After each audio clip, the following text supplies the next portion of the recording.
Y como les decía, estos padecimientos también pueden ser de origen cardíaco, por lo tanto también podemos, en dado caso de que, por ejemplo, el paciente se acompañe de de un dolor torácico como tal, una irradiación a brazo izquierdo, a mandíbula y todo eso que nos puede determinar también un probable infarto, pues es importante tener un electrocardiograma, enzimas cardíacas para confirmarlo, alguna biometría hemática que nos pueda ayudar a determinar a lo mejor cosillas más graves como alguna metahemoglobinemia, alguna enfermedad de la sangre, todo eso que nos condiciona a una hipoxia y cosillas así. Un dímero D para un caso probable, por ejemplo, de un tromboembolismo pulmonar, un TAC de tórax también, por ejemplo, si las radiografías de tórax no fueron concluyentes y nosotros estamos buscando un neumotórax que a lo mejor es pequeño y a lo mejor es en un paciente joven que puede presentarse más comúnmente como un neumotórax espontáneo, y un ecocardiograma en caso de que el electrocardiograma nos dé datos, por ejemplo, de alguna insuficiencia valvular o cosas así, pues ya nos vamos a un ecocardiograma para determinarlo más correctamente. Y las pruebas de función pulmonar, por ejemplo, pues ya lo dejamos hasta lo último porque en los casos ya sea de EPOC y crisis asmática, que son donde nos pueden ayudar un poquito más tanto a determinar como la etiología como la cronicidad de estos pacientes, pues es importante tenerlo, sí, pero pues no vamos a esperarnos a hacer una prueba de función pulmonar para tratar a nuestro paciente que se está ahogando, ¿ok? ¿Alguna duda hasta aquí? ¿Todo bien? Aquí, aquí.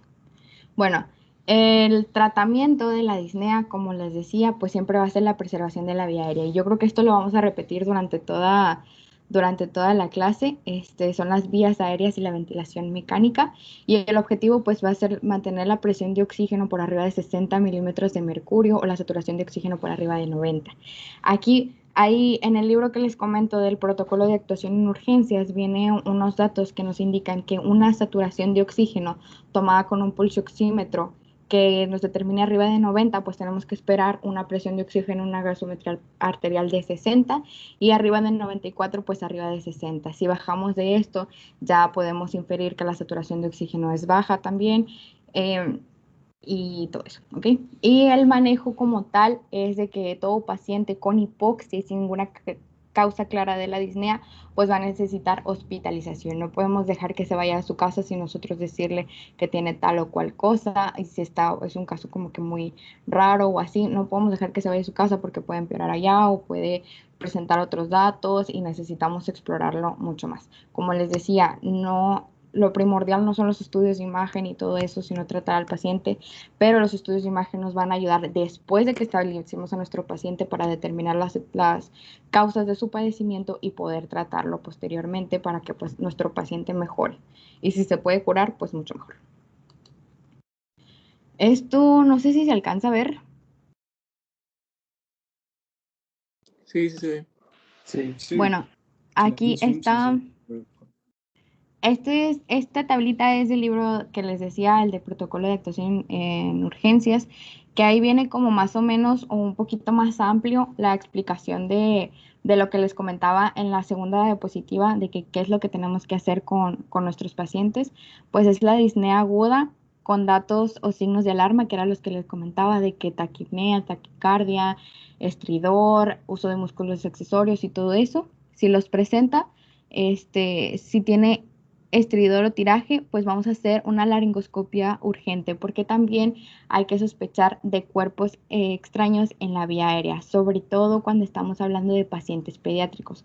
A lo mejor en pacientes adultos es un poco más difícil que lleguen con eso a un área de urgencias. Obviamente no es imposible, nunca hay nada imposible en la medicina, pero pues es más común encontrarnos este tipo de padecimientos en niños chiquitos donde pues obviamente juegan con sus piecitas chiquitas y todo eso, pueden estar alojados tanto en vía aérea, en nariz como en garganta, y tenemos que sospecharlo en caso de escuchar el estridor.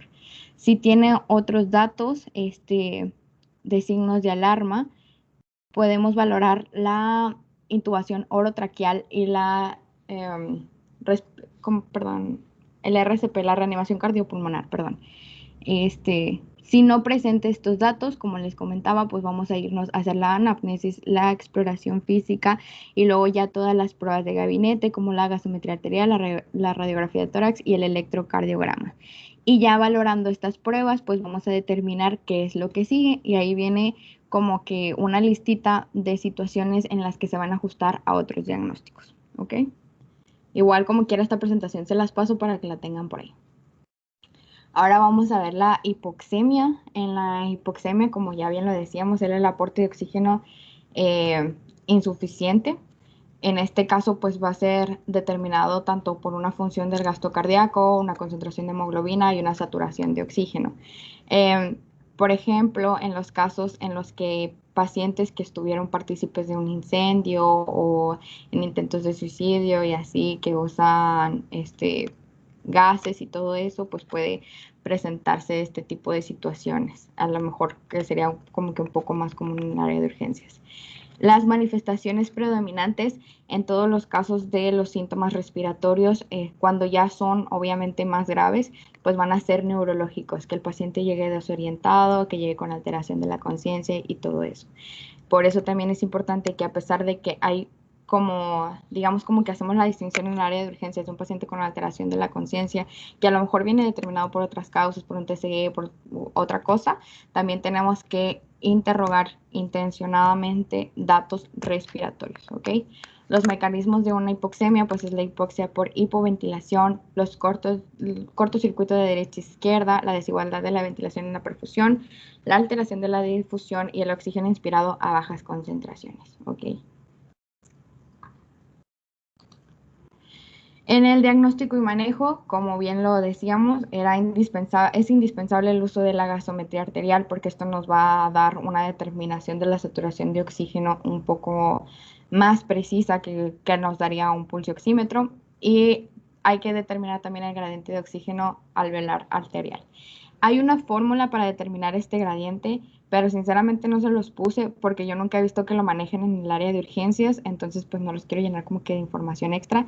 A lo mejor en datos donde ya no tengas como que más, o quieras determinar exactamente del libro las cosas, pues lo utilizas porque es una fórmula que viene ahí con los datos de la gasometría, cómo lo vas a determinar. Pero pues en sí la gasometría nos puede orientar más la clínica que presente nuestro paciente. Y en este caso, pues todo paciente con hipoxemia debe de ser hospitalizado. O sea, igual no podemos dejar ir a un paciente que presente estos datos, porque pues ya podríamos ver incluso alteraciones posteriores, como por ejemplo secuelas neurológicas en un paciente que estuvo privado de oxígeno por mucho tiempo. ¿Ok? Y la hipercapnia, como decíamos, pues era la elevación de la presión de dióxido de carbono arriba de 45 milímetros de mercurio. En este caso, los factores, o más bien decíamos que esto estaba causado por la afectación de la ventilación alveolar y los factores que influyen en esto, pues la frecuencia respiratoria, el volumen corriente y el volumen del espacio muerto. En este caso, también los síntomas graves que se presentan en su mayoría son los datos neurológicos del paciente y esto pues también lo vamos a determinar obviamente con una gasometría arterial. El diagnóstico es la sospecha clínica más la gasometría arterial y en el caso de presentaciones agudas, este incremento de la presión de dióxido de carbono se va a ver reflejado en una gasometría con una acidosis respiratoria y una compensación metabólica mínima. ¿Por qué? Porque el cuerpo no ha tenido como que suficiente tiempo para poder actuar y contrarrestar el dióxido de carbono que está en el cuerpo. ¿Okay? Las causas frecuentes de la hipercapnia es el EPOC, la depresión del centro respiratorio por fármacos, en este caso por personas, por ejemplo, que llegan intoxicadas por opioides, sobre todo personas que tienen intentos de suicidio con medicamentos sedantes, con anestésicos, las alteraciones neuromusculares como en datos del síndrome de Guillain-Barré, que como recordarán, pues es de abajo hacia arriba, que sí hemos tenido casos en el área de urgencias, las toxinas como el botulismo, que la verdad, sinceramente, en los 8 meses que llevo no he visto un caso de esos, y un trastorno de la caja torácica como una obesidad patológica. ¿Okay? El tratamiento en este caso es igual, el manejo de la vía aérea y la ventilación mecánica y el enfoque en el problema base. Por eso les decía de que ya estabilizas a tu paciente, luego ya te vas a ir a buscar el problema base, que puede ser alguno de los que estaban en el cuadrito anterior. y aumentar la ventilación por minuto. En este caso, todo paciente con hipoxia y sin ninguna causa clara de la disnea necesita hospitalización, como bien lo decía en la diapositiva anterior. ¿Okay? La cianosis es un dato que nosotros vamos a determinar clínicamente observando a nuestro paciente, pero que también podemos medir, digamos, por laboratorio. Una desoximoglobina que excede 5 miligramos sobre 100 mililitros. Claro que es como que un poco más raro o menos común encontrar ese dato en un expediente de urgencias, pero pues también se puede determinar de esa manera. Es más como que verlo. En este caso hay, digamos que las causas de la cianosis se pueden dividir en dos, una causas centrales o causas periféricas. En el caso de las cianosis centrales, pues es la hipoxemia por la disminución de la fracción inspirada de oxígeno. En caso de, por ejemplo, personas que escalan montañas, los trepacerros, ¿verdad? Que andan a grandes alturas y todo eso, la hipoventilación, la desigualdad ventilación-perfusión, el cortocircuito de derecha-izquierda, anormalidades de la hemoglobina, como les decía, datos de pacientes con metahemoglobinемia o carboxiemoglobinemia. Y la cianosis periférica, que es una reducción que se puede dar por una reducción del gasto cardíaco, las extremidades frías o la distribución anómala del flujo sanguíneo. ¿Okay? Pero pues más que nada saber que la cianosis es un dato que nosotros vamos a observar. Aquí hay como el dibujito de que cómo podemos observar una cianosis, pues son extremidades pálidas, sobre todo que se ven en los dedos de las manos, de los pies y de la boca, que vamos a ver a nuestro paciente como que azulado o moradito. En este caso, la metahemoglobinemia y la carboxihemoglobinemia pueden causar una cianosis con una presión de oxígeno normal, es decir, no vamos a tener una alteración como tal en los laboratorios. Y el tratamiento de esto, pues obviamente va a ser la administración de oxígeno complementario hasta alcanzar una saturación de oxígeno superior al 90%. A lo mejor suena como que muy común eso de que arriba del 90% que todos los padecimientos va a ser así, pero hay que recordar que en algunos padecimientos puede variar como que este número tanto por el tiempo de evolución que tenga la enfermedad de este paciente, porque pues hay afectaciones como por ejemplo en un EPOC, que a lo mejor ya no va a subir más la saturación o así, solamente le podemos causar un daño si le seguimos metiendo oxígeno a este paciente, o en pacientes en los que podemos tener un poquito más de tolerancia o que tenemos que subir el oxígeno, todo eso. Y la cianosis central se debe corregir de forma rápida. Si no hay mejoría, hay que buscar alteraciones de la circulación cardíaca, y la cianosis periférica pues va a responder a un tratamiento dirigido al trastorno específico que produjo esta cianosis. ¿Ok? Aquí está la tablita que les decía sobre las gasometrías. Yo creo que está como que muy básica, muy importante como para traerla en el gafet. Solamente es conocer estos tres datos. La primera parte como que del esquema es únicamente con el pH, determinar si estamos viendo en nuestra gasometría un pH bajo, es una acidosis, si es un pH alto, es una alcalosis. Aquí la doctora Erika, que estuvo con ustedes en la clase pasada, pues me dio como que el tip que me resultó bastante útil. Por ejemplo, si está el pH elevado, pues es de alcalosis alcanzar hacia arriba para que no se les olvide. Y después de eso vamos a ver los otros dos datos de la gasometría, que por un lado está el bicarbonato y por otro lado la presión de dióxido de carbono. Si tenemos una gasometría con un pH bajo, vamos a orientarnos hacia una acidosis. Si este paciente presenta un bicarbonato bajo también, nos vamos a orientar hacia una acidosis metabólica. Y si el bicarbonato está bajando, es que nuestro paciente está compensando este padecimiento. En cambio, si tenemos un pH bajo, que nos orientamos hacia una acidosis, pero una presión de dióxido de carbono elevada, nos vamos a orientar más hacia una acidosis de tipo respiratoria. Y si nuestro paciente está aumentando su bicarbonato, nos podemos orientar a que este padecimiento está siendo compensado. ¿Ok? Del otro lado, si tenemos un pH alto, que nos va a orientar hacia una alcalosis, y una presión de dióxido de carbono baja, nos va a orientar hacia una alcalosis respiratoria. Y si el bicarbonato está bajando, pues es un padecimiento compensado. Si del otro lado tenemos ya determinado una alcalosis por el pH, pero tenemos aumentado bicarbonato, nos vamos a orientar hacia una alcalisis metabólica, y si el paciente presenta una presión de dióxido de carbono alta, es un padecimiento compensado. Aquí como que está muy claro, ¿no? ¿Alguien tiene alguna duda de esta tablita? ¿Creen que sí les sirva? ¿Creen que está algo escueta? ¿Qué opinan? Díganme. Porque ya hablé mucho. No, está muy bien. Pues muy sencilla de entender, la verdad. Entonces, como les decía, los padecimientos anteriores nos podemos guiar en esto para determinar también el estado clínico del paciente y el estado, digamos, poder determinar si nuestro paciente está estable o está inestable. Incluso hasta para tomar decisiones como para llevar a nuestro paciente a un estudio de imagen. Bueno, ahora del tema que vimos, ¿tienen alguna duda? ¿Todo bien? Ok, bueno, entonces vamos a seguir. El siguiente es la bronquitis, la neumonía y el SARS grave. Como les decía, esto lo vamos a tratar como que un poquito más rápido, porque en sí la clase lo que quería que entendieran era todo lo anterior, porque a partir de eso vamos a nosotros entrar allá como tal patologías, que son estas. Así que pues nos vamos a ir un poquitín más rápido, ¿ok? La bronquitis, como bien saben, pues es una infección, la mayoría de las veces viral, que se presenta de forma espontánea y que produce cambios inflamatorios en el interior de las vías respiratorias, ¿ok? Aquí viene el dibujito que nos puede orientar muy bien. Aquí está un bronquio normal de su lado izquierdo, y en el lado derecho viene un bronquio inflamado que ya nos va a dar como que los datos propios de la enfermedad, ¿ok?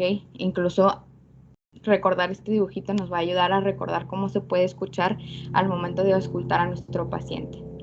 La tos predominante de la bronquitis aguda puede ser productiva, y aquí hay un dato muy importante, que tiene una duración prolongada, o sea, hasta de 3 semanas. A veces, por ejemplo, hay datos, disculpen, está pasando un avión. Hay datos en los que el paciente presenta una tos, pero es una tos más breve, una tos de 2 o 3 días, que no nos orientaría, por ejemplo, a una bronquitis. En este caso, pues los datos que nos pueden ayudar a orientarnos al diagnóstico va a ser que esta puede ser productiva y que tiene una duración más alargada. Y va a carecer de síntomas significativos de neumonía, que es uno de los diagnósticos diferenciales de este padecimiento. En una neumonía, como bien saben, pues digamos como que puedes encontrarte más datos infecciosos. En este caso, la neumonía puede presentar una fiebre mayor a 38 grados centígrados, una frecuencia cardíaca elevada y una frecuencia respiratoria también elevada en los adultos. En los casos de la bronquitis, pues normalmente nuestros cuadros van a ser más de la tos, y de tos productiva, y que en la auscultación pues nos podamos encontrar datos de sibilancias y todas esas cosas. ¿Ok? Pero pues más allá de eso es a lo mejor un poco menos frecuente encontrarlo.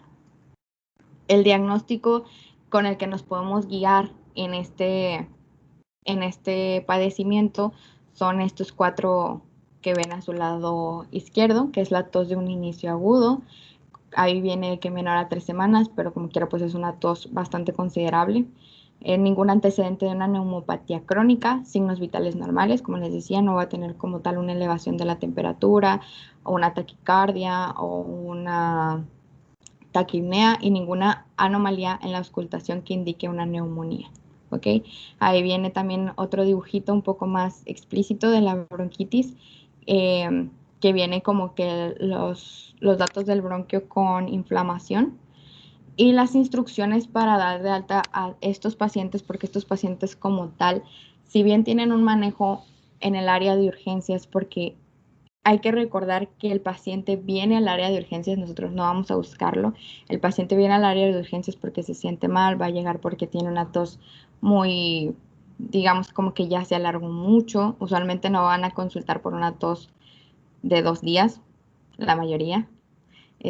Pero si ya sienten que ya fue mucho, pues van a ir a urgencias y todo eso. Y hay que vigilar, hay que orientar al paciente a que este padecimiento puede tener una vigilancia externa, sobre todo por el médico de atención primaria, que en este caso entramos nosotros como médicos internos o como médicos pasantes después y como médicos de primer contacto, en el caso que seamos ya, digamos, pues la carrera nos prepara para esto. que es indispensable el cese de tabaquismo cuando el paciente presenta un tabaquismo crónico sobre todo, y que se debe regresar al servicio de urgencias de acuerdo a datos de alarma que nosotros le podamos dar al paciente. Aquí es muy importante porque a veces se nos olvida mucho esa parte y al momento de nosotros dar de alta al paciente, le damos de alta con medicamento y ya que se vaya a su casa.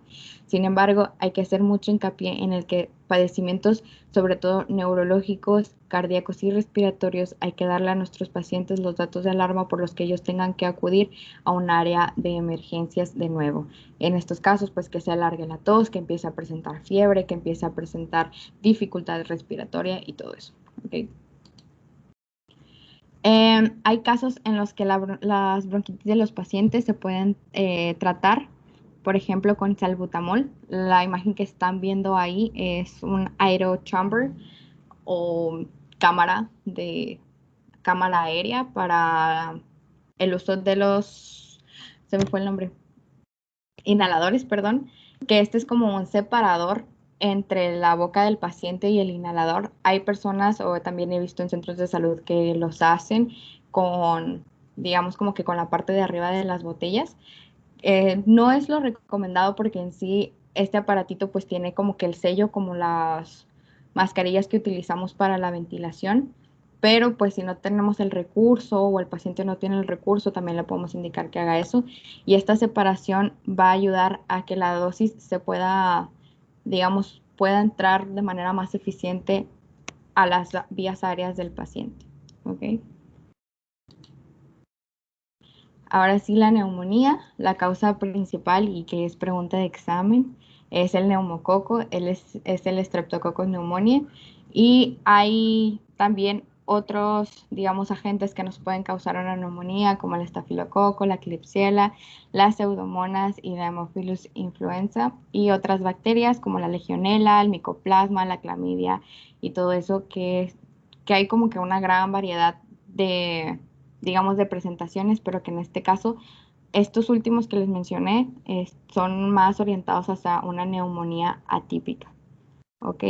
En este caso es muy importante al momento de hacer una historia clínica al paciente determinar si es una neumonía adquirida en la comunidad o una neumonía intrahospitalaria.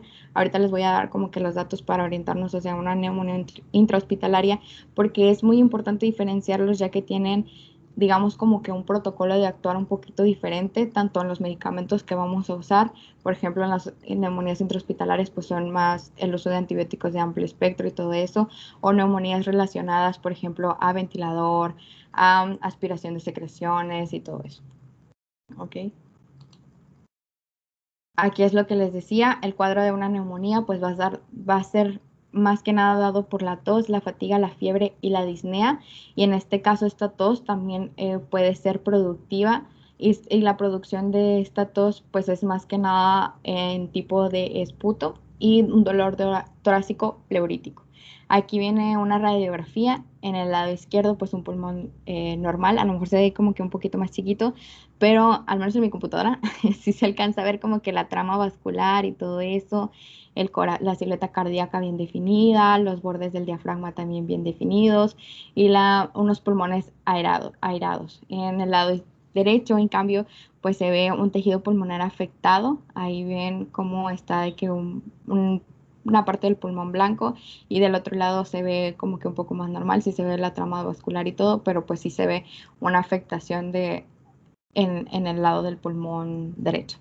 En estos casos también es importante recordar que los patrones de las radiografías de tórax también nos pueden orientar al diagnóstico, tanto si vemos un broncograma aéreo como si vemos un infiltrado pulmonar, si vemos datos de, no sé, derrame pleural, también nos ayudan a identificar un poco más, de manera más efectiva, la etiología del padecimiento de nuestro paciente, y sobre todo si tenemos que dar algún tratamiento más efectivo. Por ejemplo, que en este caso una neumonía se complique con un empiema, pues si el paciente no puede respirar todo eso, pues tenemos que utilizar una sonda en tórax, ¿ok? Que es algo que podemos, digamos, como que indagar con un examen físico, pero que también podemos complementar con una radiografía de tórax, o en el caso que sea indeterminado o que tengamos acceso a una máquina de TAC, pues también podemos entrar a un TAC.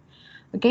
La exploración física en estos pacientes con neumonía, que era como que la diferencia con las bronquitis, es que estos pacientes van a presentar taquipnea, taquicardia, una oximetría baja, y en las partes de auscultación pues va a haber ruidos respiratorios bronquiales, estertores secos, que nos pueden indicar una consolidación como la que se ve en la imagen de la radiografía que está aquí.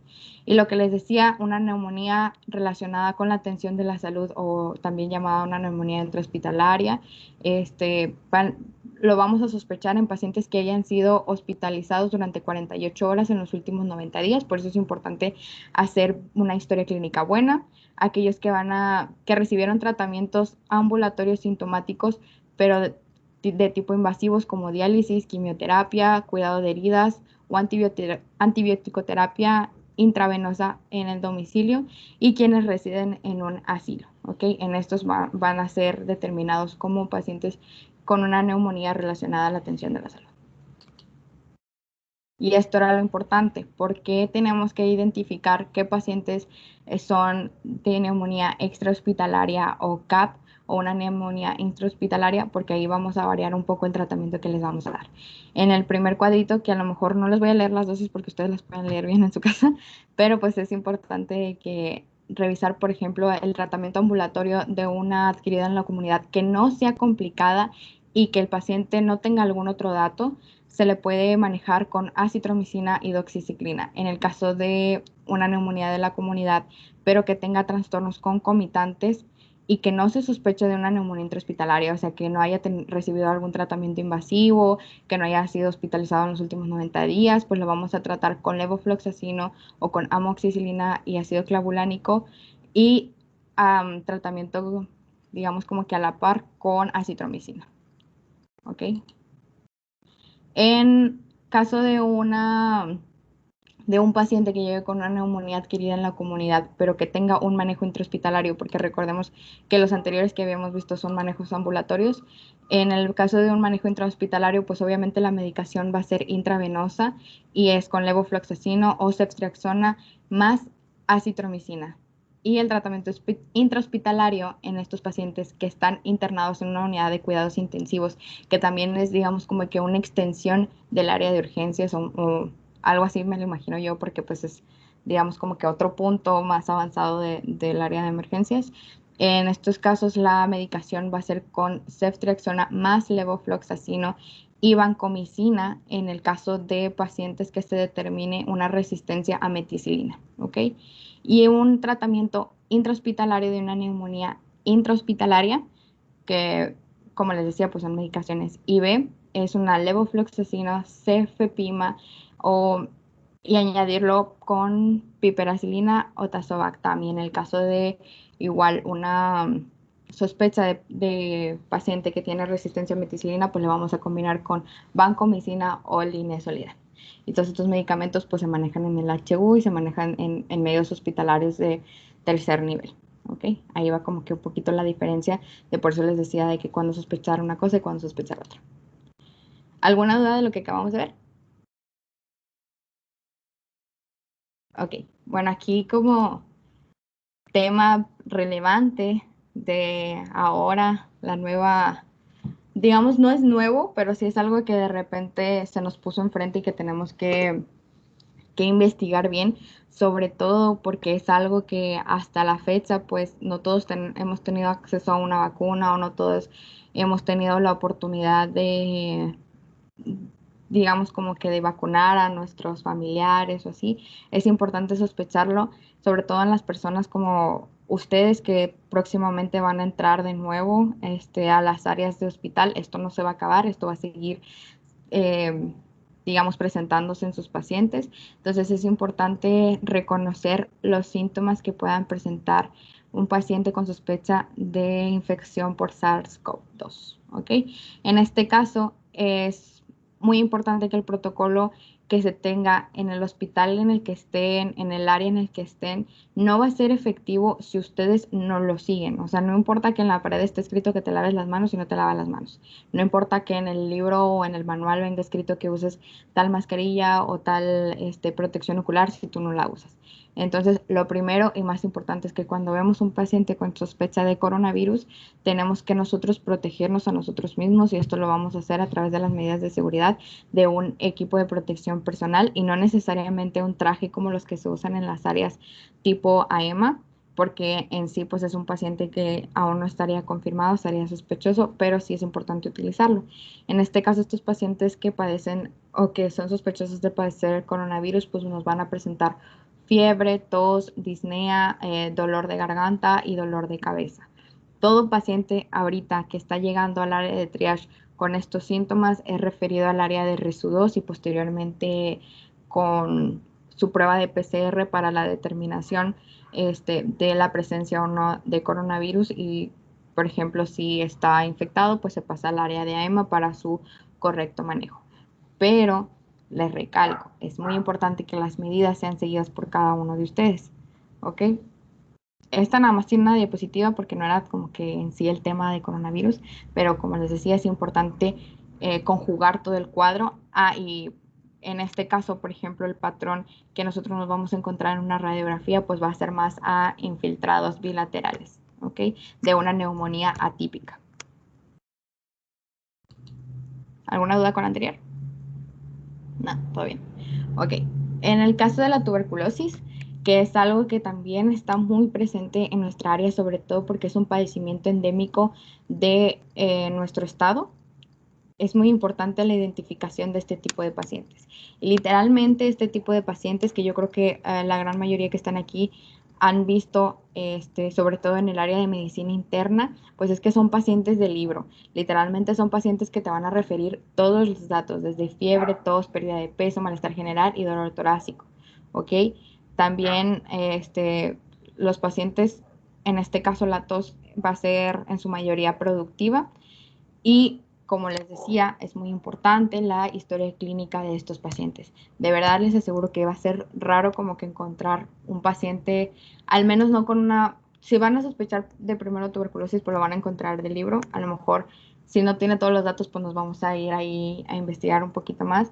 Pero es muy importante que los interroguen sobre los síntomas, sobre todo las pérdidas de peso y las sudoraciones nocturnas, que es algo que nos vamos a encontrar muy comúnmente en nuestros pacientes.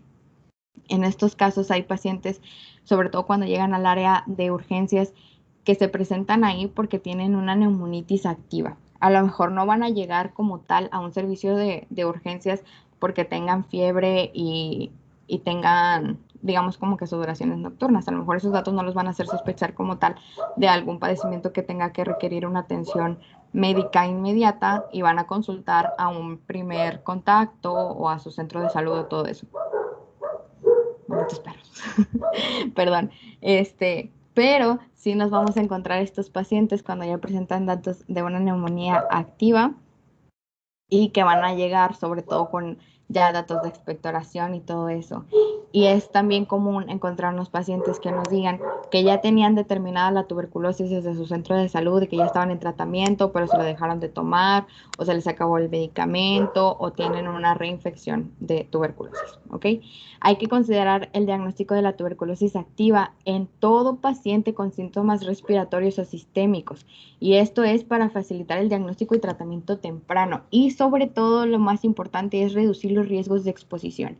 Si nosotros vemos estos datos y aún así no digamos, nos orientamos hacia que sea una tuberculosis, el paciente va a seguir en un área común, bueno, ahorita todos les ponen cubreboca, pero antes que no había como que ese protocolo, si tú no lo sospechabas y dejabas al paciente, por ejemplo, en sala de observación, el paciente iba a poder contaminar toda la sala, porque como no lo sospechaste, no le diste el correcto manejo y entonces estás exponiendo a todos los demás pacientes y al personal de salud a que también se puedan contagiar de tuberculosis. Por eso estos pacientes, tanto en el área de emergencias, que no sé si han visto, si han estado ahí al final del área donde está el Pixis, hay un cuarto aislado, ese estaba planificado en un inicio para los aislamientos respiratorios.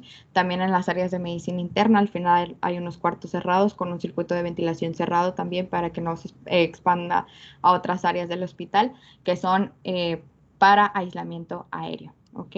Pero les repito, si tú no lo sospechas, no lo vas a identificar y entonces no vas a poder hacer un protocolo adecuado de disminución del riesgo de exposición de estos pacientes. Ok, en este caso, a un paciente con tuberculosis como tal, no es como que lo identifiques en tu consulta de que, sí, tiene tuberculosis, y ya le hice las pruebas y todo, y ya le hice VAR y todo, y ya vi que tiene tuberculosis, lo voy a mandar a un hospital a que se interne. No, así no funciona como que esto. Aquí, en estos casos, a los pacientes con tuberculosis que se van a hospitalizar son en caso de que estos pacientes presenten inestabilidad clínica, hipoxia, disnea, o que no tengas tan seguro que en realidad sí sea una tuberculosis, porque pues les digo, todos estos padecimientos como que tienen muchas cosas en común y a veces si no haces una historia clínica adecuada, por ejemplo, si no preguntas intencionadamente tal o cual cosa, nos podemos guiar que sea otro padecimiento. Que en este caso hay que darles vigilancia y sobre todo determinar si estos pacientes, si ya tenían un diagnóstico previo, ya estaban en tratamiento, ver si este tratamiento es efectivo o si no se lo ha tomado adecuadamente o cómo ha estado funcionando, porque sobre todo, como les repito, en esta área que es endémica, nos podemos encontrar con muchos pacientes con tuberculosis que sea multidrogo resistente. Y en este caso, pues hay que tratarlos de manera orientada con el servicio de neumología, con el servicio de infectología, ¿ok? Los pacientes con TB activa que se van a dar del servicio siempre deben ser referidos inmediatamente a un servicio de primer nivel donde les puedan dar el seguimiento para su padecimiento. O sea, no podemos dejar que ya determinamos la tuberculosis, que el paciente se vaya a su casa y ya. O sea, lo tenemos que referir y referir también en el expediente que va a ser enviado a otro, digamos como que a un centro de salud o algo, para que pueda ser tratado correctamente, para que pueda ser evaluado y sobre todo para que se le pueda dar el tratamiento adecuado. Como ustedes recordarán, en el caso de las tuberculosis, pues es un tratamiento, digamos, extenso. No es como que con una semana de medicamentos ya se vaya a curar la tuberculosis, o sea, tiene que dar un seguimiento estrecho a este tipo de pacientes. Entonces, no los dejen irse así como así. Platiquen con sus pacientes, por favor. Aquí ya hay como que otro tema. ¿Hay dudas sobre tuberculosis? ¿No? ¿Todo bien? Bueno, en el caso de los neumotórax, hay neumotórax espontáneo, neumotórax iatrogénico y pues también neumotórax traumático, ¿ok? En el caso de un neumotórax espontáneo, pues como les decía, a veces son presentados más comúnmente en pacientes jóvenes, o pacientes muy ancianitos, y esto está, digamos como que la etiología en estos casos no es muy conocida, pero lo que se ha encontrado es que puede deberse a las rupturas de las bulas que se pueden encontrar en el tórax, ¿ok? Que van a causar la presencia de aire en la cavidad. En este caso va a haber digamos, aire entre la pleura parietal y la pleura visceral que va a ocasionar que el pulmón se vaya a colapsar. Aquí, como ven, en el lado derecho viene una radiografía donde, a ver, alguien que me ayude a describir esta radiografía, porque está muy básica. ¿Quién se anima? Literalmente viene un dibujito al lado que les puede ayudar mucho. Un becario de rayos. ¿Tenemos becarios de rayos? Díganme, porque a lo mejor ya pasé un oso aquí, yo... ¿Cuál fue la pregunta, disculpa? ¿Quién me puede ayudar a describir la radiografía que está ahí? Pues no soy becario, pero vamos a darle entre todos, ¿no? Mi granito de arena va a ser que pues tenemos una tórax con, yéndonos ya al grano, en el pulmón derecho vemos una disminución del parénquima pulmonar debido a que no vemos la trama en todo lo que vendría siendo el área pulmonar. Vemos ahí el espacio, digamos, de aire, comparándolo con el pulmón ipsilateral. Y de hecho podemos alcanzar a ver los dos lóbulos, ¿no? Perdón, parte de los 2 de 3 lóbulos del pulmón derecho. Y bueno, pues eso es, yo creo que mi aporte. No sé si alguien quiera decir algo más. ¿Alguien más que vea más cosas? La desviación de la tráquea también, por ejemplo, poquito, no tan evidente, pero sí trae ahí una pequeña desviación. ¿Alguien más, doctores? El corazón, el mediastino también está más empujado hacia la izquierda. Yep. Pues yo creo que ahí terminamos de que esta evaluación, la verdad, es una de las patologías que tú como MIP y a lo mejor con los mínimos conocimientos de radiodiagnóstico que tengas lo puedes identificar fácilmente, sobre todo como bien decía Marco, con la ausencia de la trama vascular, que es algo súper evidente. O sea, se ve de un lado un pulmón, digamos, como que limpio, y del otro lado se ven, digamos, como que las arañitas y todo eso de la trama vascular del pulmón contralateral. ¿Ok? Y ahí creo que la radiografía no está como que tan bien tomada porque supongo que el paciente estaba acostado, pero sí se alcanza a distinguir un poquito la desviación de la tráquea, no tanto como podría ser en el caso de un neumotórax a tensión, que ahí se va a desplazar completamente las estructuras, pero sí se alcanza a definir qué es un neumotórax, ¿ok? Y hay otros casos, disculpen, hay otros casos de neumotórax iatrogénico. En estos casos van a ser secundarios a procedimientos que nosotros realicemos, tanto como biopsias pulmonares, inserción de un catéter subclavio, una colocación de una sonda nasogástrica, que eso es muy importante recordarles que las colocaciones de sonda nasogástrica también llevan su propia, digamos como que su propio protocolo para hacerlos y todo eso. O sea, no hay nada más peligroso para un paciente que una persona que no sepa hacer un procedimiento y que tenga así como que nada, sí, aprenda ahorita. No, o sea, siempre tienen que prepararse. No les digo que no lo hagan, porque si no lo hacen nunca van a aprender, pero siempre tienen que haber llevado como que esa preparación previa, haberlo leído, haberlo visto y luego ya hacerlo por ustedes mismos, ¿ok? O sea, no es como para que se asusten, pero sí es para que ustedes sepan que cada procedimiento que nosotros hacemos en un paciente puede llevar sus propias consecuencias. En este caso,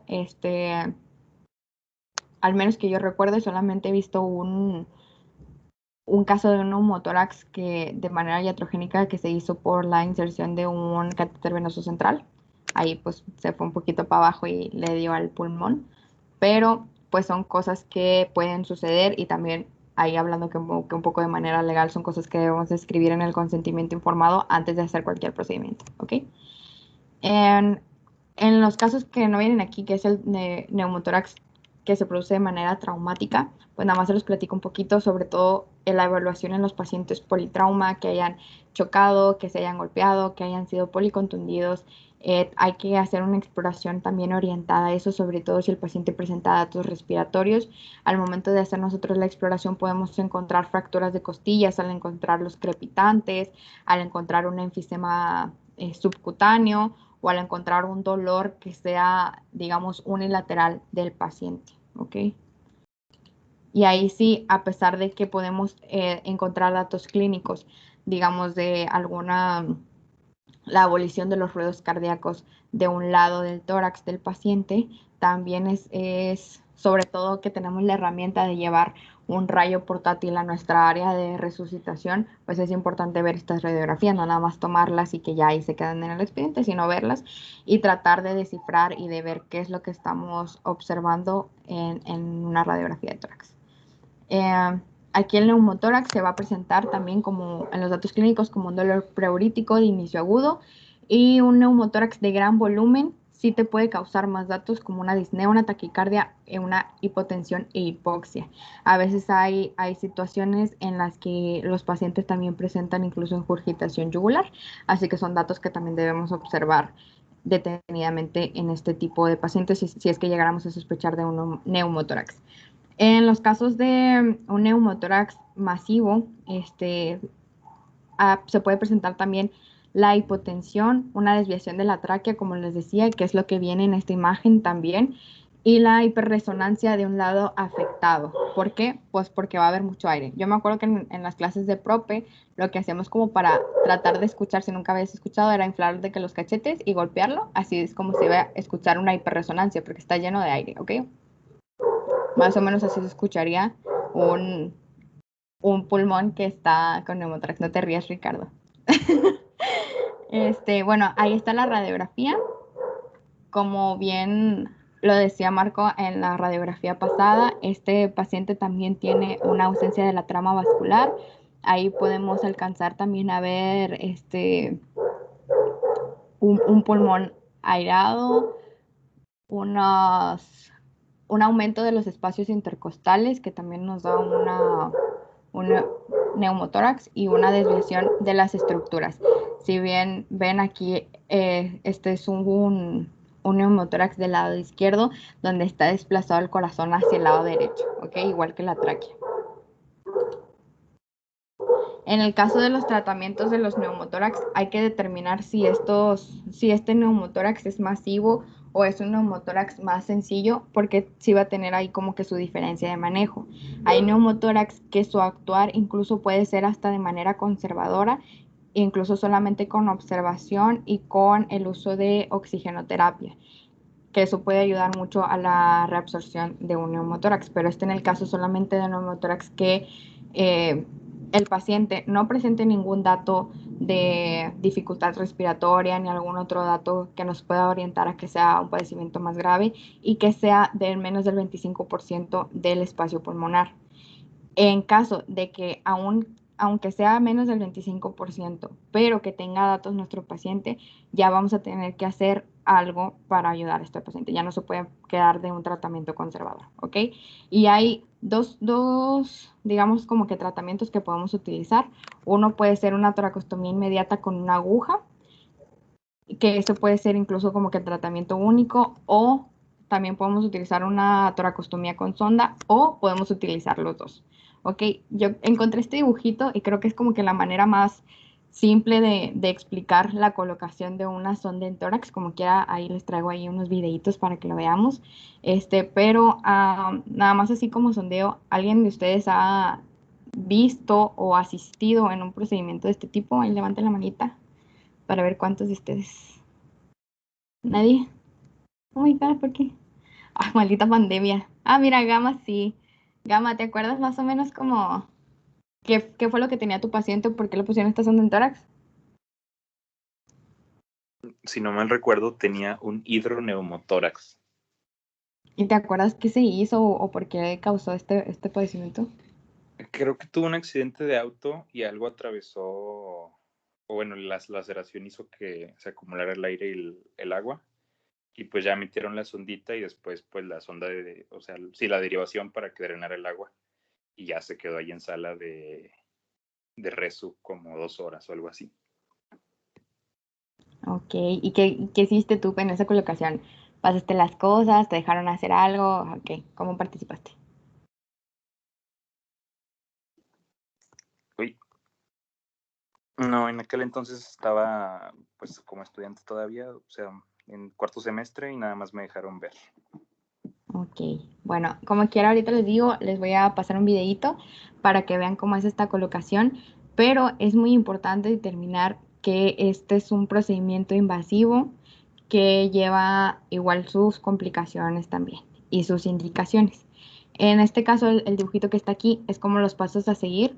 El primero, pues obviamente va a ser la infiltración de la anestesia, que este tipo de anestesia va por capas, o sea, mientras vayamos sacando la aguja, vamos a ir infiltrando la anestesia y es muy importante que sea en el borde superior de la costilla inferior de donde vamos a hacer la incisión.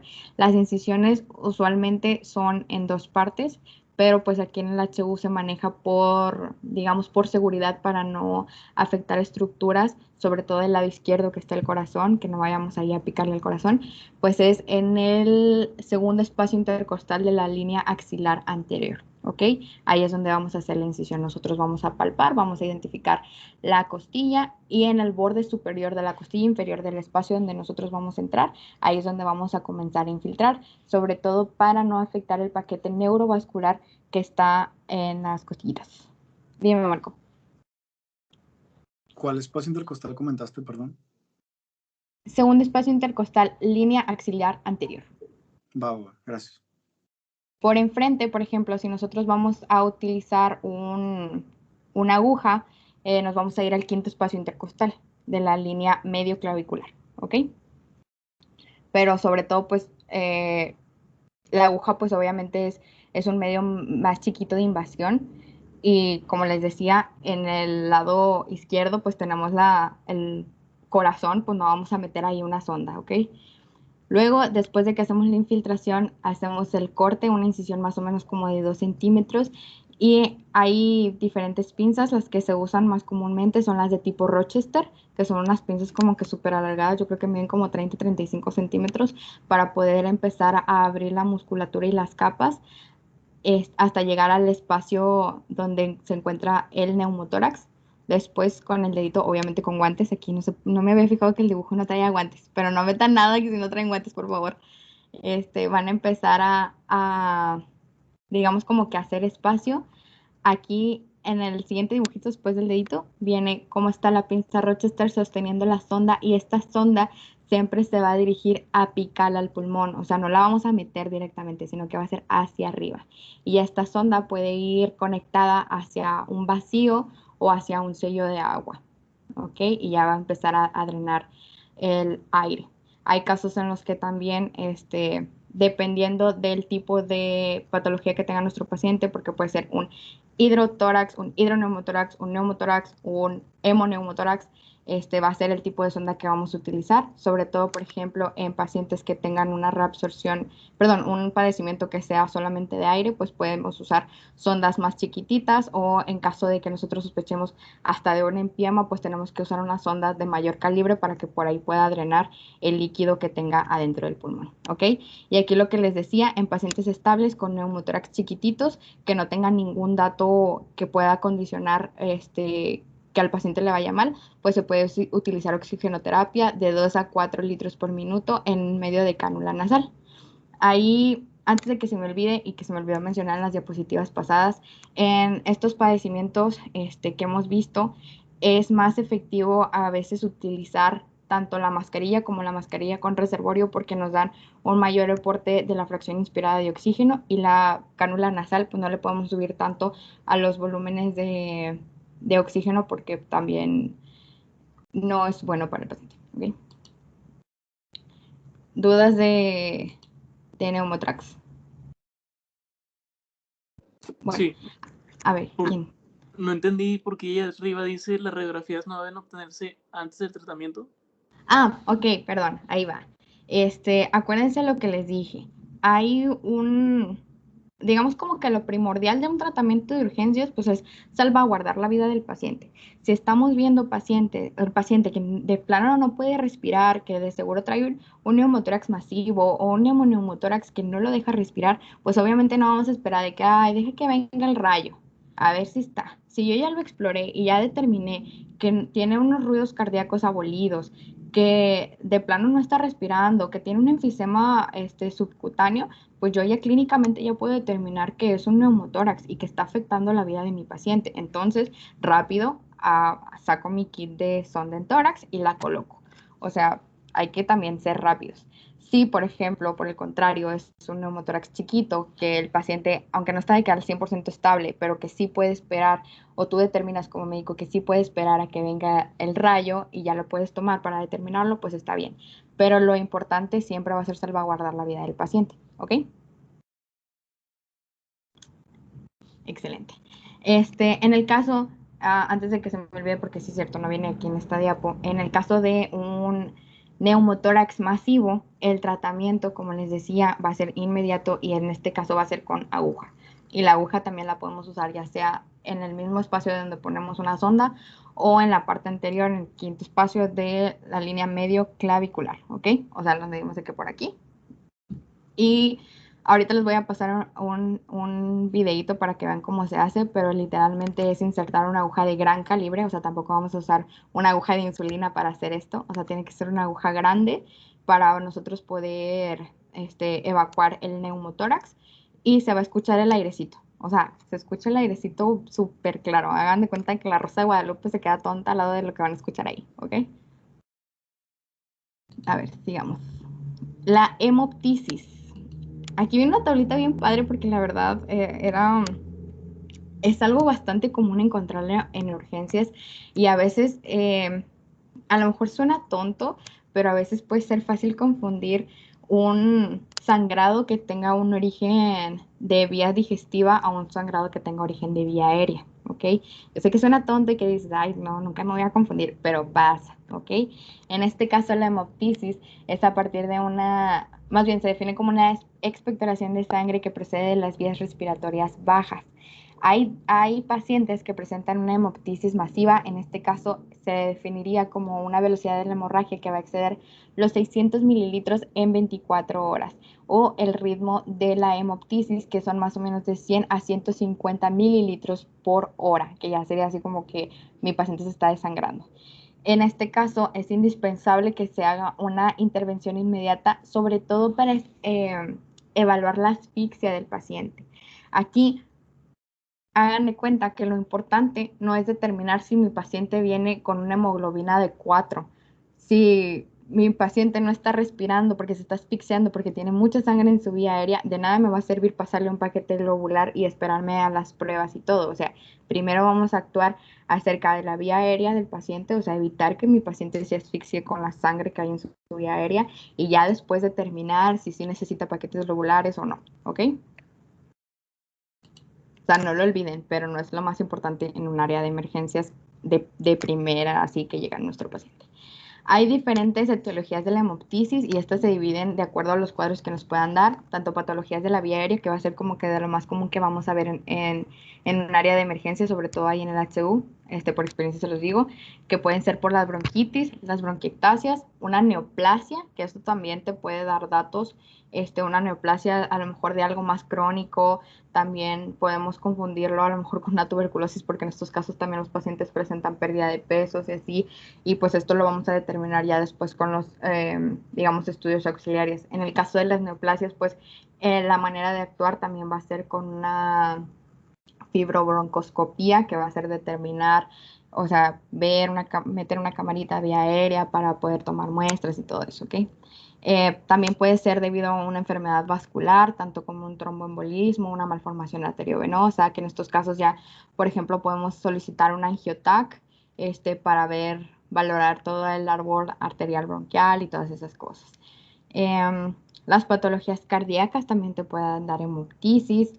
Las enfermedades parenquimatosas, como les decía, una tuberculosis, que la hemoptisis a lo mejor va a ser un poco menos o más leve que en otros padecimientos, una neumonía, una enfermedad hematológica, que el paciente no esté coagulando y tenga una coagulopatía importante, una coagulación intravascular diseminada, que esto pues a lo mejor no llegan, o al menos no me ha tocado como que verlos así directamente que lleguen con una coagulación intravascular, sino que ahí en la sala hacen la coagulación intravascular, una disfunción plaquetaria, sobre todo, y por ejemplo, así como que anécdota, pues en pacientes con dengue, tuvimos muchos pacientes con dengue el año pasado, que literal llegaban sangrando por todas partes, ¿ok? Y apenas tosían y se reventaban todos los vasitos y empezaban a toser sangre, así de una manera bastante importante.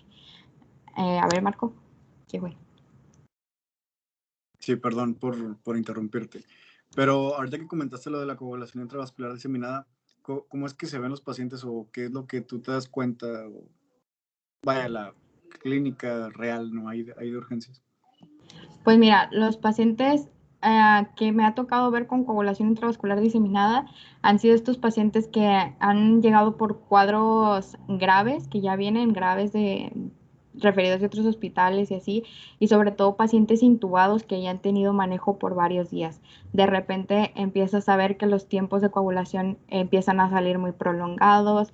En el caso de las mujeres, pues hay sangrado transvaginal, hay sangrado de encías, hay sangrado de mucosas. O sea, literalmente tu paciente se está desangrando completamente. Es la clínica que yo he visto en estos pacientes, pero como les digo, pues no llegan como tal con el cuadro de coagulación, sino que la empiezan a hacer durante el tratamiento y por fallas multiorgánicas. ¿Ok? Gracias. Igual Nada. para los que no sé si ya lo vieron antes de llevar a Nato, nada más como recordatorio, la coagulación intravascular diseminada, hay hemorragia porque todos los factores de coagulación fueron utilizados, porque se activaron en otras partes del cuerpo y hay una coagulación intravascular diseminada por todo el cuerpo, y en otros sitios donde se debió haber necesitado esa coagulación, pues ya no hay factores. Entonces, por lo tanto, tenemos esa clínica pues de que los pacientes están desangrando. Gracias, Marco. ¿Y qué más? Y por traumatismo. También nos puede presentar por traumatismo, sobre todo por pacientes que tengan, digamos, cuerpos extraños en vía aérea que nos provoquen daño en vías aéreas bajas que empiecen a sangrar, ¿ok? A ver, aquí, esta era mi tabla favorita.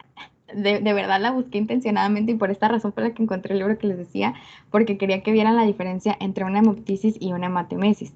Ok, en la hemoptisis el cuadro se va a presentar por una expectoración, en cambio en la hematemesis va a ser con un vómito. Igual el contenido o más bien las características físicas de la sangre en una hemoptisis se va a ver algo más brillante, más fresquecita. En el cuadro de una hematemesis se va a encontrar marrón o negra, va a tener restos de alimento porque ya va a ser sangre digerida.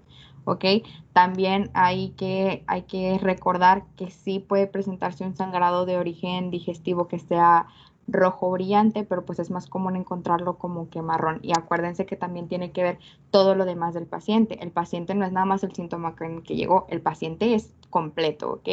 En estos casos, por ejemplo, en la hemoptisis, pues se va a presentar con tos, con gorgoteo, o sea que tiene su vía aérea ocupada con líquido, en este caso que es sangre. Y en la hematemesis, pues te puede presentar más comúnmente un dolor abdominal, náuseas, vómitos y melenas, ¿ok? En el caso de la hematemesis, como es de origen digestivo, pues obviamente eh, puede asfixiarse, digamos, como que por aspiración, pero no es lo común encontrar que un paciente con una hematemesis se vaya a asfixiar. En cambio, con una hemoptisis, que es un paciente que su origen es en las vías aéreas, pues sí, es muy probable que tu paciente se asfixie y por eso hay que darle su tratamiento inmediato, ¿ok?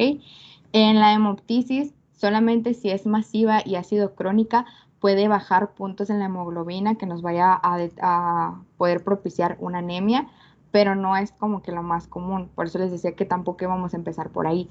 En el caso de la hematemesis, que se pueden presentar en cuadros más crónicos y cuadros más, digamos, más profusos, con un sangrado más profusos, estos pacientes sí van a tener una alteración en la hemoglobina que te va a determinar que incluso lleguen chocados al área de emergencias y que tengas que utilizar recuperación primero con líquidos y después ya con material hemático, ¿ok? En el caso de la hemoptisis vamos a tener pacientes que ya tenían o alguna referencia de una patología pulmonar y en el caso de la hematemesis vamos a tener que el paciente presenta datos digestivos o datos hepáticos, ¿ok? Y en el caso del tratamiento, como les digo, son dos vías diferentes. Uno es de vía aérea, otro es de vía digestiva. En el caso de la hemoptisis, que es vía aérea, es donde vamos a utilizar la fibrobroncoscopía, que es, o sea, la que va a ir hacia la vía aérea y que se puede usar tanto para visualizar como para tomar biopsias en el caso de la sospecha de una neoplasia. ¿Me permiten tantito, por favor? Espérenme.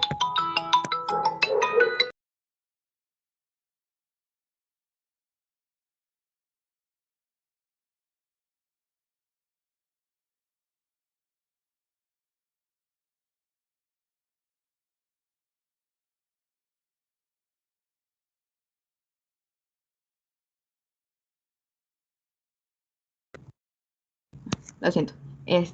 Así. Y en el caso de una hematemesis que va hacia vía digestiva, pues ahí lo vamos a confirmar con una endoscopia digestiva, que incluso no es tema de la clase, pero nada más para que sepan, es una de los, digamos, padecimientos también frecuentes en el área de urgencias y que vamos a utilizar una endoscopia tanto como para diagnóstico como para tratamiento, que es en la que se puede usar ligaduras y todas esas cosas, ¿ok? Aquí este cuadrito viene como en texto en el libro que les decía, pero yo lo quise hacer cuadrito para que se pudieran guiar y es como de un lado el cuadro que es la hemoptisis más y que tú puedes sospechar. Por ejemplo, una hemoptisis que inicia de manera aguda, que se acompaña de fiebre, tos y esputo sanguinolento, pues nos vamos a guiar más a una neumonía o una bronquitis. En el caso de que sea una tos productiva indolente, nos vamos a poder guiar por una bronquitis o una bronquiectasia. En el caso que esta hemoptisis también se acompañe de una disnea y de un dolor pleurítico, pues nos vamos a guiar hacia una embolia pulmonar. En el caso de que la hemoptisis se acompañe de fiebre o sudoración nocturna, nos va a dar un cuadro o orientar hacia un cuadro de una tuberculosis. Si el paciente presenta la hemoptisis, la pérdida de peso crónica y un cambio en la tos, podemos nosotros orientarnos hacia un carcinoma broncógeno. Y en el cuadro de que la hemoptisis se acompañe de una disnea crónica y que ésta sea leve, podemos orientarnos hacia datos de cardiopatías como una estenosis mitral o un síndrome de hemorragia alveolar, que estos pacientes pues van a ser que también tengan un acompañante, un componente de nefropatía dentro de su cuadro clínico, ¿ok? Yo creo que esto está bastante bastante completa, bastante como que para orientarse. Así que guárdenla. Y aquí es como cómo se debe actuar con estos pacientes. No me había dado cuenta que estaba la letra muy chiquita, perdón. Primero que nada, pues acuérdense que lo primero es la preservación de la vía aérea, evitar que nuestro paciente llegue a la hipoxia, y por eso hay que administrar la complementación de oxígeno, o en dado caso que el paciente no solamente, o más bien no responda a una oxigenación no invasiva, pues ya podemos intentar una ventilación mecánica invasiva, ¿ok? Hay que, en el caso de que el paciente venga chocado, hay que administrar solución salina o solución de Ringer para poder tratar la hipotensión de nuestros pacientes. Hay que llevar a cabo pruebas sanguíneas, ya sea como que la biometría hemática, los tiempos de coagulación y digamos, algunos otros datos que nos puedan orientar hacia una infección. Y si es preciso, hay que administrar transfusiones, pero si lo ven bien, pues esto está ya en el cuarto cuadro, o sea, no es lo principal que vamos a hacer a nuestros pacientes. Es parte del manejo en urgencias, pero no es como tal lo que vayamos a hacer inmediatamente que llega nuestro paciente. No va a llegar de que con una hemoptisis y yo al lado con mi cajita de un paquete globular ya listo para ponérselo, ¿ok? También se puede digamos, administrar plasma fresco congelado en el caso de que el paciente presente coagulopatías, pero esto, como les digo, ya es para tratar un problema que ya nosotros identificamos después de haber tratado lo principal de nuestro paciente. Y en todo paciente con una hemoptisis moderada grave va a necesitar internamiento en el hospital. O sea, si ustedes están en el área de triage y ven estos pacientes, pues obviamente los van a ingresar y no los van a mandar a su casa. ¿Ok? Aquí viene otro cuadrito, más o menos como que cómo podemos actuar en una hemoptisis masiva o que tenga inestabilidad hemodinámica, a lo mejor que no sea muy profusa, pero que nuestro paciente sí nos esté dando datos de hipotensión, de taquicardia, de todo eso. Hay que considerar primero que nada el soporte respiratorio. Como les decía, si en dado caso que el paciente no responda a oxígeno como tal, pues ya vamos a intentar una intubación orotraqueal, hay que monitorizarlo y hay que reanimarlo en caso de que sea necesario. Hay que pedir las pruebas iniciales, sobre todo si ya determinamos que efectivamente se trata de un sangrado de origen de vías aéreas. Hay que solicitar una fibrobroncoscopía, como les decía, en dado caso que se necesite también una arteriografía, que también se puede usar como método diagnóstico y método de tratamiento en el caso que se necesite una embolización o una cirugía abierta, cuando ya no tienes como que más opción o no tienes acceso digamos, métodos menos invasivos. Y una hemoptisis leve a moderada, perdón, leve o autolimitada, ahí podemos, como les decía, podemos actuar un poquito más, en donde ya podemos hacer una historia clínica, una exploración física, le podemos alcanzar a tomar rayos, le podemos tomar laboratorios y todo eso. Sobre todo ahí viene también la valoración para una probable tuberculosis. Ahí está una prueba de esputo, donde vamos a poder determinar los bacilos y todo eso. Si las pruebas iniciales salen alteradas, hay que valorar el ingreso hospitalario. En este caso, ya un manejo en el área de piso, sobre todo pues los mandan a medicina interna para continuar con su tratamiento, y hay que interconsultar al servicio de neumología. ¿Ok? Y si ya el paciente lo ingresaste a sala de observación, por ejemplo, y todo lo demás salió bien y no tiene alguna alteración de nada o así, puedes darlo de alta y que siga su valoración en la consulta externa, ¿ok? Porque acuérdense que también tener un paciente sin razón en un área hospitalaria lo puede condicionar a que pueda presentar otro tipo de patologías.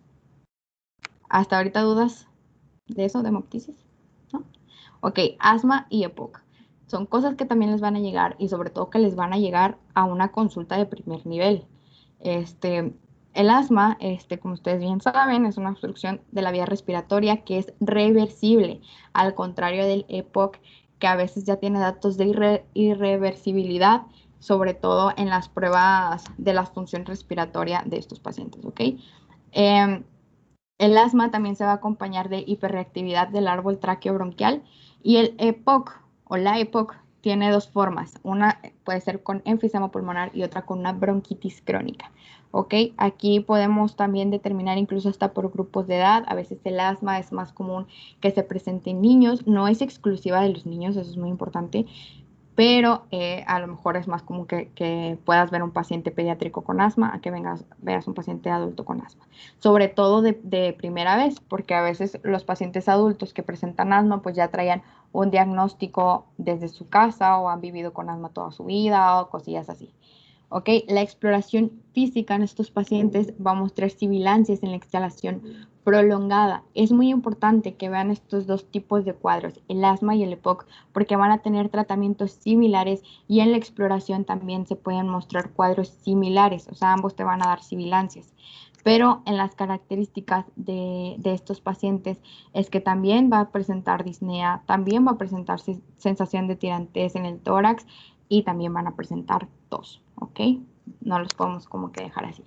En el caso de, y así como experiencia personal, sobre todo de los pacientes de asma que tienen su tratamiento con inhalador, hay que evaluar también al momento de interrogarlos en el área de urgencias cómo está llevando su tratamiento, si sí lo está usando correctamente, si sí lo está usando incluso, y si es posible, que a lo mejor esto solamente si el paciente aplica, si el paciente sí está estable, o sea, si puede respirar y todo, porque tampoco nos vamos a detener a preguntarle esas cosas, pero preguntarle cómo usa su inhalador, porque a veces en muchas de estas exacerbaciones, sobre todo de asma, son porque el paciente sí tiene la medicación correcta, sí tiene la dosis correcta, pero nadie le enseñó cómo usar su inhalador, ¿ok?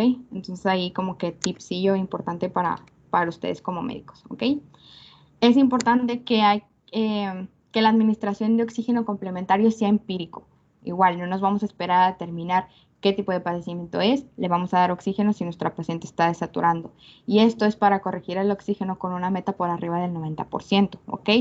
Como les decía, el tratamiento para estos dos padecimientos va a ser muy parecido.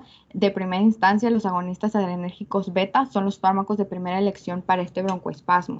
Aquí las guías nos marcan que podemos usar el salbutamol inhalado, pero también si el paciente no está cooperador, podemos cambiar la presentación o la vía de administración por una medicación en nebulización, que va a ayudar a que el paciente pueda recibir una mejor dosis del medicamento, ¿ok? Hay también otros tipos de medicamentos que se pueden usar, como por ejemplo el bromuro de hipatropio en el caso de que el paciente presente un broncoespasmo o incluso corticosteroides como ay, se me olvidó. Bueno, ahorita les busco el nombre, perdón. Pero son corticosteroides en vía intravenosa para que pues el paciente baje la inflamación de los bronquios del paciente y pueda respirar nuestro paciente, ¿ok? Sobre todo en el caso de las exacerbaciones. Y aquí viene otro cuadrito, a mí me encantan los diagramas. Si ustedes sospechan de alguna agudización, sobre todo en este caso de EPOC, es importante realizar una anamnesis, una exploración física, los datos de la radiografía, el electro, la gasometría, sobre todo si están muy perdidos. Yo siempre he pensado que si pides todo es porque no sabes qué tiene tu paciente. O sea, hay que pedir lo que es de acuerdo a lo que tú estás sospechando de tu paciente.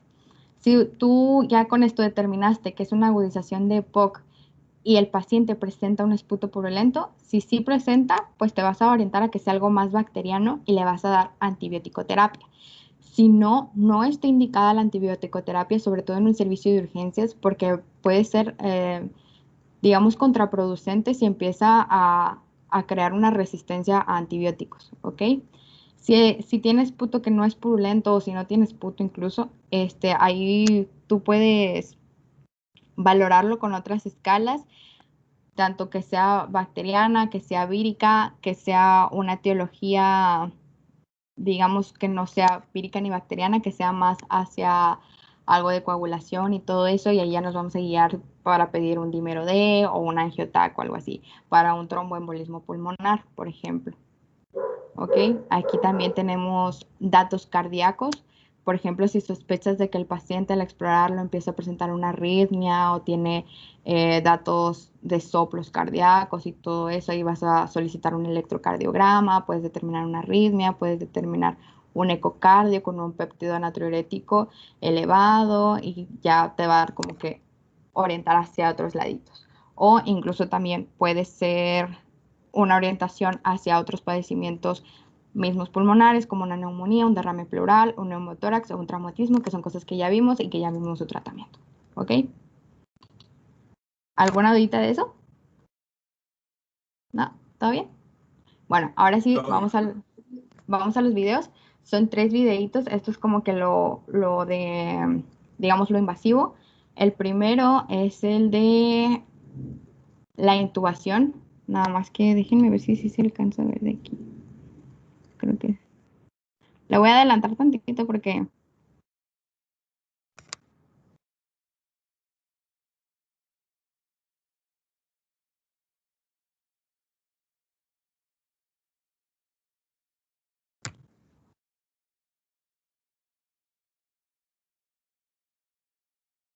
No se está viendo, Carol. ¿Neta? Ay, No. en mi computadora sí se ve. Chingatas. ¿Se quedó trabado o cómo? Y está Sí, se quedó pausado. trabado. Oh my God. ¿Qué podemos hacer? Opas. Y si vuelves a poner la diapo, de que es que ahorita sí se empezó a ver, no sé de qué para atrás. A ver.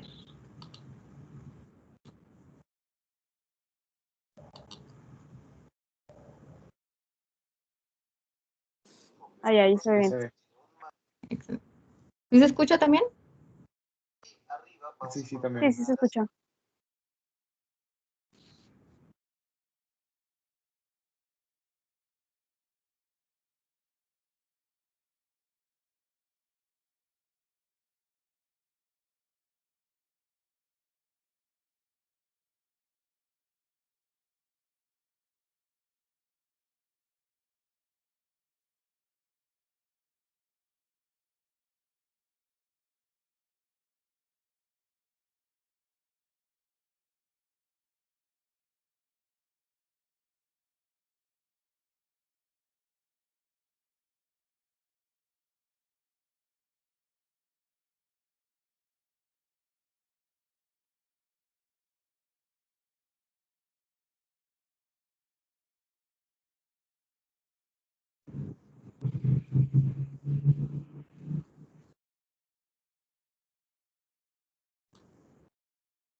creo que está bastante práctico, bastante entendible.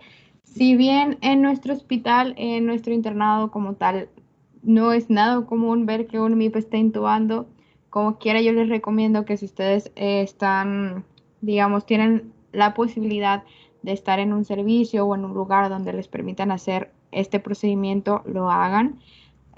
Obviamente, como les decía, siempre haberlo estudiado antes, haberlo visto antes y luego ya hacerlo.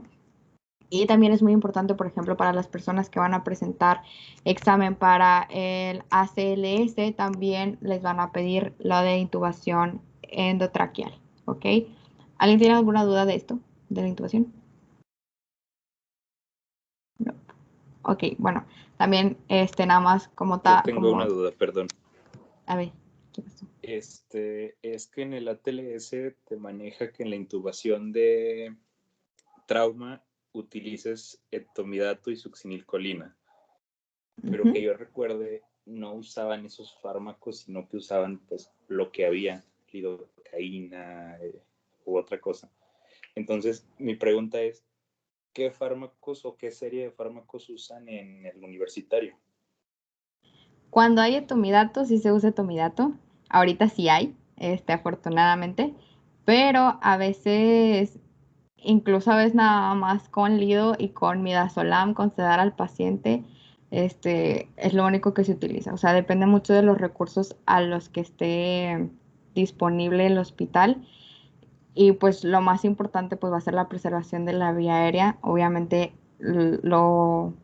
digamos como que lo primordial o lo que nosotros debemos hacer es que pues el paciente siga respirando, pero hay que seguir también las guías en la medida de lo posible, ¿ok? Ahorita sí hay etomidato. Si vas y vas a intubar, sí te lo van a dar, pero pues te digo, depende mucho como que de qué haya disponible, ¿ok? Porque sobre todo cuando empezó la pandemia que hubo muchos pacientes intubados y todo, hubo escasez de medicamentos, de repente obviamente lo mejor pues se iba a la EMA porque ahí había más cosas y de repente dejábamos un poco descubiertos a nuestros pacientes acá, pero pues sí hay en el hospital. Muy bien, muchas gracias. Ni nada. El siguiente videito que vamos a ver es una colocación de una aguja para un neumotórax masivo. Lo que les decía de la colocación anterior, o sea, en la línea medio clavicular, ahí lo van a ver. Perdón, neumotórax de tensión, sí.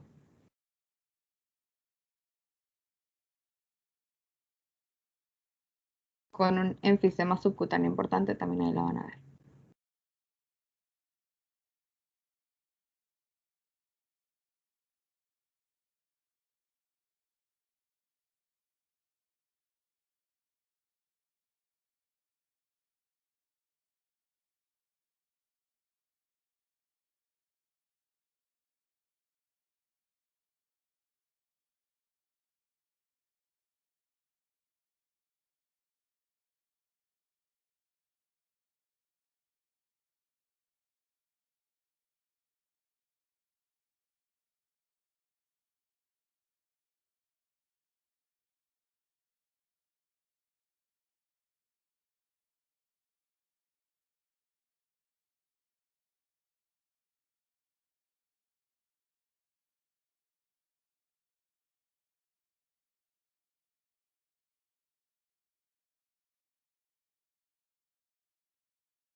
Ahí sí se dan cuenta o si se alcanza a escuchar el burbujeo que hace al momento de estar saliendo el aire.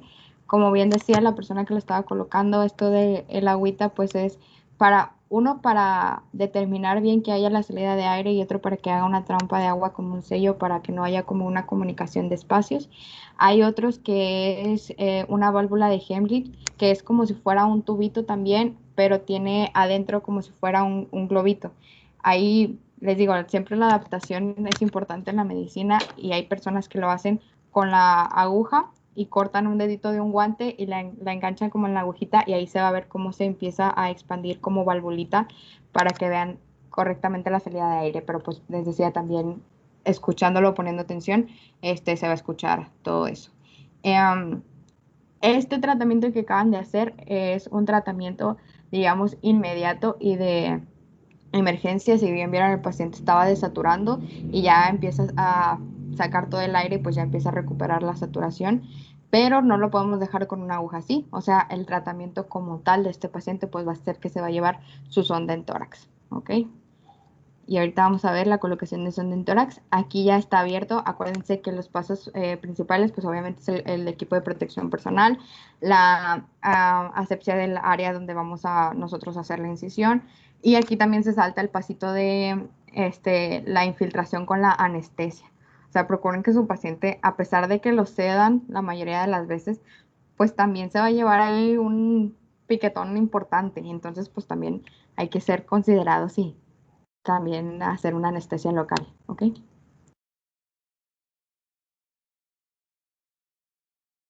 Ahí está la incisión de 2 centímetros. Van a abrir las estructuras.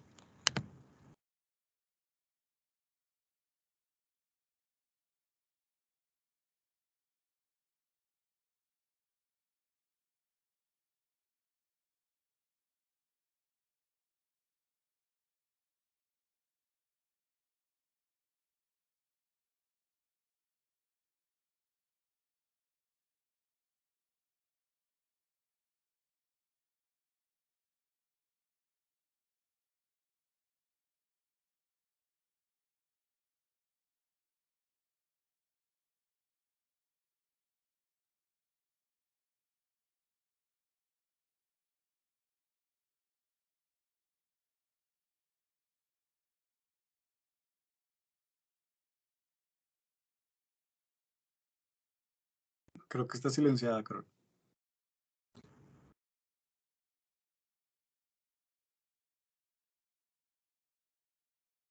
Les decía que arriba está la cabeza del paciente, abajo están los pies para que se ubiquen de que en dónde está la posición. Y va la Rochester guiando a la sonda y va, acuérdense, apical.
Ok, y ahí como fe de ratas, es cierto, yo creo que por eso me preguntaba Marco para confirmar, es en la línea medio clavicular es en el segundo espacio, en la línea medio axilar es en el quinto espacio. Ay, disculpen ahí la pequeña confusión, ¿verdad? Bueno, estos son tratamientos que se hacen ahí mismo en el área de urgencias. Igual también no es tan común que un MIP haga una colocación de sonda en tórax, pero pues si ustedes ya vieron el procedimiento y todo, lo estudiaron y así también atrévanse como que un poquito a ir soltándose, sobre todo para los que tienen alma quirúrgica, ahí aprovechen también. ¿Ok? Acuérdense que el calibre del tubo va a variar tanto si nosotros determinamos un neumotórax o un hemotórax o algo que tenga que filtrar como derrame y todo eso, Y recordar que el tubo viene fenestrado, porque de un lado, o sea, el que entra al cuerpo está fenestrado, tiene como que hoyitos, y del otro lado es un tubo normal, ¿ok? Nada más para que ahí sepan cuál parte va en qué lado. Y este va conectado la mayoría de las veces a una cámara o a un sello de agua, como las camaritas que ven allá. Y estos pacientes con sonda en tórax no se pueden ir a su casa con la sonda en tórax. A fuerza tienen que ser un tratamiento intrahospitalario, ¿ok? ¿Hay alguna dudilla? ¿Todo bien? Bueno, con esto concluimos la clase. Fueron 2 horas de clase. La verdad estaba muy nerviosa porque pensé que iba a ser 30 minutos y resultaron siendo 2 horas. Pero les agradezco mucho a los que se quedaron porque sí vi que se desconectó varias gente. Pero espero que les haya Sí, una servido. disculpa. Es que traían unas cosas de prope y uno de los que son becarios, otros están llevando prope ahorita, entonces se nos fueron varios. Sí, no se preocupen. Como quiera se queda grabada. Pero si tienen alguna duda, si no les sale aquí, me la pueden mandar por mensajillo a través de Ricardo, a mi WhatsApp, como ustedes prefieran. Y espero les haya servido esta clase. ¿Ok? Muchísimas gracias, doctores. Muchísimas Muchas gracias, gracias, Carol. doctora. Muchas gracias, Carol. Muchas gracias, Muchas igual. Muy buena, la gracias. verdad. Nos vemos. Sí, la neta estuvo muy, muy, muy, muy buena. Para los que no han llevado Neumo, literalmente yo creo que si la ven ahí en YouTube de nuevo, yo creo que es un repaso muy bueno para el parcial. Sí, está Entonces, buenísimo. la verdad es que Yo había está muy, muy bueno. Sí. Muchísimas Con- gracias, Carol. Nombre ustedes. Y acuérdense, les voy a subir ese librito. La verdad, si en serio les gusta urgencias, hasta como para especialidad, yo les recomiendo mucho ese libro. Se me hizo muy parecido como que a la vida real, a lo que en realidad está pasando. Yo creo que les va a servir bastante, bastante que lo lean. Son como 1500 páginas, pero son de qué tamaño bolsillo. Entonces sí se alcanza a leer fácilmente. Por ejemplo, estos temas de respiratorio y todo eso, pues está bastante entendible, bastante digerible y con un manejo bastante oportuno del tratamiento en emergencias. ¿Ok? Sí, porfa, pásalo. Porque de repente nos basamos en el Tintinali, pero pues para tener otro libro ahí de referencia, ¿no? Sí. Bueno, muchas Va. gracias por escucharme tanto tiempo. Yo creo que ni mi mamá me Hombre. aguanta tanto como ustedes.